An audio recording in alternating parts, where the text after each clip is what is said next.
SAW waktu ditanya apa itu ghibah oleh seorang sahabat, beliau mengatakan, engkau menyebutkan tentang saudaramu yang dasarnya ada padanya dan dia tidak suka diceritakan hal tersebut. Sementara kalau tidak ada padanya, namanya fitnah, dan fitnah lebih besar daripada pembunuhan dosanya. Tidak ada celah bagi seorang muslim untuk menyalahgunakan lisannya, maka harus dijaga. Ini contoh, dan Allah sebutkan mereka paling banyak mengejar prestasi dunia. Sementara saudaraku, dunia ini semuanya hanya kemasan dan kiasan. Apa bedanya antara seseorang yang tidur di emperan jalan, yang tidak menggunakan kasur, selimut, cuma berlapiskan tanah saja, dan bajunya apa saja yang ada di badannya, dengan orang yang tidur di ranjang yang ratusan juta, rumahnya dari marmer semuanya? Apa kira-kira bedanya antara dua orang ini?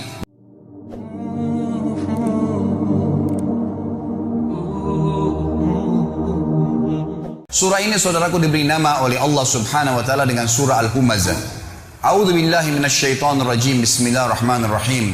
Wailun likulli humazatin lumazah alladzi jama'a malan wa 'addadah yahsabu anna malahu akhladah kalla la yunbadhanna fil hutamah wa ma adraka mal hutamah narullahil muqadatu allati tattali'u 'alal af'idah innaha 'alaihim mu'sadah fi 'amadin mumaddadah.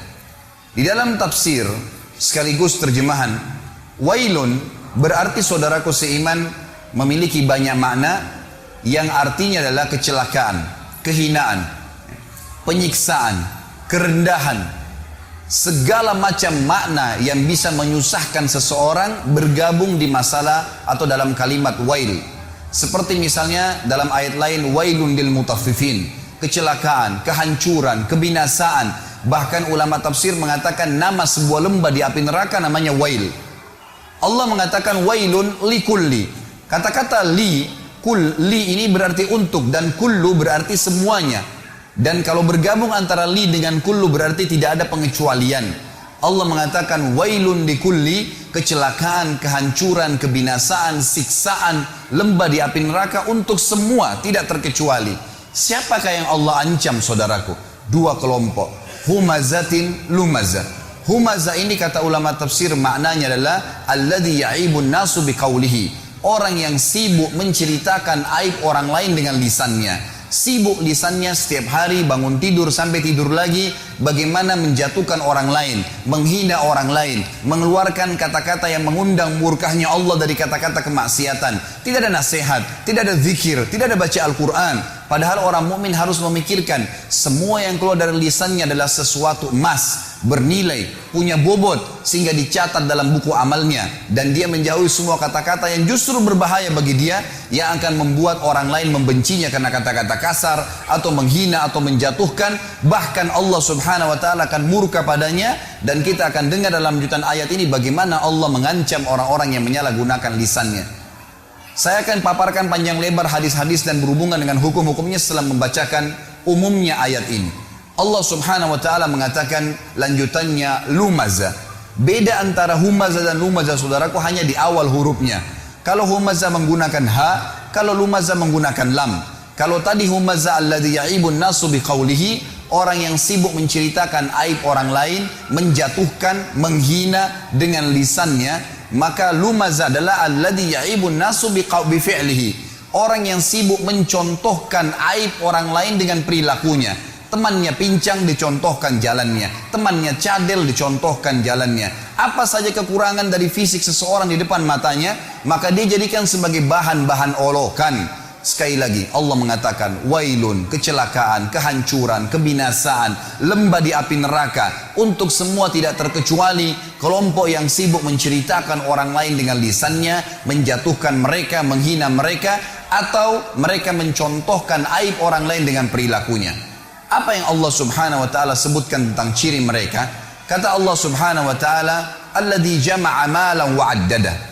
Yang paling banyak kena dua kelompok ini adalah orang-orang yang selalu secara letter-let maknanya mengumpulkan harta dan menghitung-hitungnya. Ini terjemahan letter-let, tapi makna tafsirnya adalah orang-orang yang mengejar prestasi-prestasi dunia yang mereka mengira bahwasanya prestasi itu akan terus kekal bersama mereka. Misal, seorang ketua yayasan terus merasa dirinya akan menjadi ketua yayasan. Setiap merasa ada saingan, maka dia akan berusaha menjatuhkan dengan lisan atau perilakunya. Setiap orang dicalonkan menjadi wakil rakyat, maka dia akan terus mencari aib lawannya tadi dengan cara terus menjatuhkan dia dengan lisan dan juga dengan perilakunya, dan seterusnya.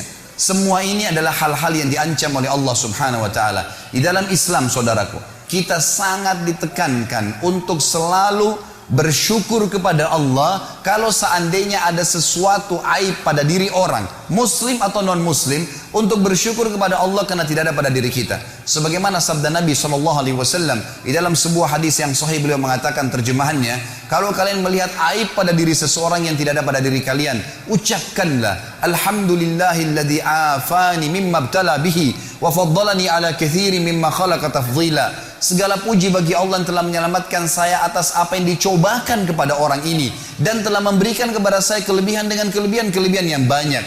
Bukan justru menjatuhkan, bukan justru menjadikan sebagai senjata untuk menghina orang lain, atau bahkan menceritakan aib tersebut kepada orang lain. Saudaraku, menceritakan aib yang ada pada diri seseorang, kalaupun ada, namanya ghibah dalam agama Islam, dan hukumnya haram, tidak boleh. Kata Nabi SAW waktu ditanya apa itu ghibah oleh seorang sahabat, beliau mengatakan, engkau menyebutkan tentang saudaramu yang dasarnya ada padanya dan dia tidak suka diceritakan hal tersebut. Sementara kalau tidak ada padanya, namanya fitnah, dan fitnah lebih besar daripada pembunuhan dosanya. Tidak ada celah bagi seorang muslim untuk menyalahgunakan lisannya, maka harus dijaga. Ini contoh, dan Allah sebutkan mereka paling banyak mengejar prestasi dunia. Sementara saudaraku, dunia ini semuanya hanya kemasan dan kiasan. Apa bedanya antara seseorang yang tidur di emperan jalan, yang tidak menggunakan kasur, selimut, cuma berlapiskan tanah saja, dan bajunya apa saja yang ada di badannya, dengan orang yang tidur di ranjang yang ratusan juta, rumahnya dari marmer semuanya? Apa kira-kira bedanya antara dua orang ini? Demi Allah, hanya kemasannya, saudaraku. Kemasan duniawi. Tujuannya sama saja, tidur. Apa bedanya antara orang yang makan di daun pisang dengan orang yang makan di piring emas? Kemasan dunianya yang berbeda. Tujuannya makan sama. Jangan sampai kelebihan kemasan yang Allah berikan kepada kita karena kelebihan fisik, karena adanya kemasan kendaraan, kemasan yang diberikan oleh Allah Subhanahu wa taala, lalu akhirnya membuat kita melanggar pemberi nikmat itu, Allah Subhanahu wa taala, yang melarang kita justru menjatuhkan orang lain. Kata Nabi SAW, lawan daripada menjatuhkan orang adalah tawadu, merendah. Dalam hadis Bukhari kata Nabi SAW, man tawadha'a lillah rafa'ahullah. Justru siapa yang merendah kepada Allah atau karena Allah, Allah akan tinggikan derajatnya. Hasan Basri rahimahullah ditanya oleh beberapa ulama-ulama Basra pada saat itu, pada saat mereka mendefinisikan apa itu tawadu, apa itu merendah, supaya kita tidak jatuhkan orang lain. Maka mereka memberikan definisi beragam macam. Lalu Hasan Basri mengatakan, kalau menurut saya adalah, jangan pernah kau lihat siapapun orang muslim di depan matamu, kecuali kau pastikan dan katakan dalam dirimu, dia lebih baik daripada saya. Kalau dia lebih tua, katakan orang ini lebih dulu mengenal Islam dari saya, maka pasti lebih banyak pahalanya. Kalau dia lebih muda, katakanlah bahwasanya dia lebih muda dari saya, sehingga dosanya lebih sedikit dan Allah lebih muliakan dia. Terus kita merendah di mata Allah Subhanahu wa taala, Allah akan tinggikan derajatnya orang seperti ini. Saudara, selanjutnya Allah mengatakan ancamannya datang. Waktu Allah mengatakan wailun likulli humazatin lumaza, kecelakaan, kehinaan, kebinasaan, lembah di api neraka untuk semua orang yang selalu menceritakan aib orang lain dan mencontohkan perilaku mereka, yang mereka ciri-cirinya selalu mengejar prestasi-prestasi dunia. Yahsabu annama lahu akhlada, ya. Allah Subhanahu wa taala mengatakan setelah itu mereka mengira prestasi dunianya akan mengekalkannya di dunia.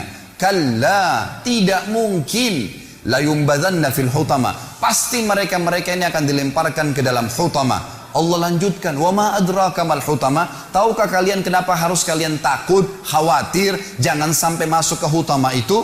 Narullahil muqada, apinya Allah yang muqada. Kata para ulama tafsir, muqada maknanya adalah mushtailah, yang berkobar-kobar. Teman-teman sekalian, renungi makna ini. Kalau seseorang di antara kita mengambil korek gas yang biasa dipakai bakar oleh teman-teman kita mungkin yang masih merokok, kalau dia bakar jarinya 10 detik saja, jari dibakar dengan api yang kecil sudah memar kalau 10 detik. Kalau 1 menit teman-teman sekalian sudah cukup untuk membuat matang tangan itu. Dan perlu operasi untuk diperbaikin. Bagaimana dengan api yang berkobar-kobar? Banyak orang tidak merenungi masalah ini, tidak memikirkan. Tetangga saya pernah mengalami kebakaran di kota Makassar pada saat itu beberapa tahun lalu. Saya coba ingin membantu saja, tiba-tiba ada api yang sangat besar menyambar di depan mata saya. Dan saya membayangkan bagaimana kalau api itu subhanallah menyambar tubuh saya bisa hangus seketika pada saat itu. Tapi alhamdulillah Allah masih selamatkan. Tapi saya jadikan sebagai pelajaran. Api yang berkobar teman-teman sekalian luar biasa. Kalau membakar maka akan menghanguskan tubuh seseorang. Allah mengatakan narullahil muqada, apinya Allah yang berkobar-kobar. Cukup sampai situ? Ternyata tidak. Allah masih sambung lagi. Allati, yang api itu tattali'u 'alal af'idah. Sifatnya api itu kalau dibakar kakinya penghuni neraka nanti yang humaza dan lumaza ini akan membakar sampai ke jantungnya. Orang Arab mengatakan dalam bahasa Arab teman-teman sekalian, kalau dia melihat sesuatu, dia mengatakan ra'aitu, saya sudah melihatnya. Kalau sesuatu itu sangat dekat dan mudah dijangkau. Tetapi kalau orang Arab ingin melihat sebuah benda, misal di pinggir lautan, ada benda yang sangat jauh di seberang pulau sana. Atau dia di atas gunung, dia ingin melihat sesuatu yang jauh. Dan itu jarang dilihat orang-orang lain. Kemudian berhasil matanya melihat, maka dia akan menggunakan kalimat ittala'tu. Saya berhasil melihatnya, target yang sudah susah dilihat oleh orang lain. Makanya dalam baca buku pun dikatakan ittala'tu. Saya berhasil melihat sesuatu informasi yang saya butuhkan. Allah menggunakan kosakata ini. Sifat neraka tadi, api yang berkobar-kobar hutama itu, kata Allah allati yang tattali'u ittala'a, sampai pada target alal af'idah, ke jantung manusia. Kata para ulama tafsir, kalau dibakar kakinya langsung ke jantungnya terbakar. Padahal kalau rasional kita datangkan manusia dan dibakar teman-teman sekalian, yang terakhir terbakar jantungnya kena diselimuti oleh kulit, otot, tulang dan seterusnya. Cukup sampai situ? Tidak lagi. Allah masih sebutkan agar orang betul-betul meninggalkan perbuatan buruk ini. Setelah dikatakan allati tattali'u 'alal af'idah, innaha, sesungguhnya api itu alaihim muqsadah, terhadap mereka melengket atau melekat. Muqsadah bahasa lainnya adalah multasiqah, melekat. Kalau ada api teman-teman sekalian, kita dilemparkan, disemprotkan api, lalu api itu tertarik kembali, kita rasakan panasnya tapi cuma sebentar. Tetapi kalau tubuh kita diberikan bensin, lalu disemprotkan api sehingga api itu melekat di tubuh kita, maka akan terus terasa panasnya. Per detiknya terasa panas. Maka Allah menggunakan kalimat ini. Api neraka utama tadi itu bukan hanya berkobar-kobar, tapi pada saat disemprotkan ke tubuh seseorang nanti, naudzubillah, yang melanggar melakukan dua perbuatan ini, apinya akan melengket ke tubuhnya sampai terbakar, baru padam api tersebut. Diulangi lagi, begitu terus, tidak akan pernah habis sampai dosanya dibersihkan oleh Allah Subhanahu wa taala. Dan ingat, ancaman ini berlaku bagi seorang muslim yang dengan syahadatnya pun dia sudah bisa masuk surga sebenarnya, tapi akan dimasukkan ke neraka. Dan ini baru satu jenis siksaan karena bahaya lisan dan contoh perilaku. Belum bicara masalah dosa zina, belum bicara masalah dosa riba, belum bicara masalah dosa durhaka dengan orang tua, ditambahkan azab-azab kepada mereka. Sangat konyol kalau orang mengatakan tidak ada masalah, saya disiksa dulu di neraka, toh akhirnya saya akan masuk ke dalam surga. Ini perkataan syaitan yang akan menyesatkan setiap mukmin yang akhirnya menganggap remeh dosa. Subhanallah, Allah mengatakan sungguhnya api itu sampai ke dalam jantung manusia dan api itu melengket pada mereka. Inna alaihim muqsadah. Tidak cukup sampai situ teman-teman sekalian. Allah menutup surah ini dengan kalimat, kata ulama, yang luar biasa. Kalimat ini menandakan siksaan yang luar biasa, tidak bisa dibayangkan.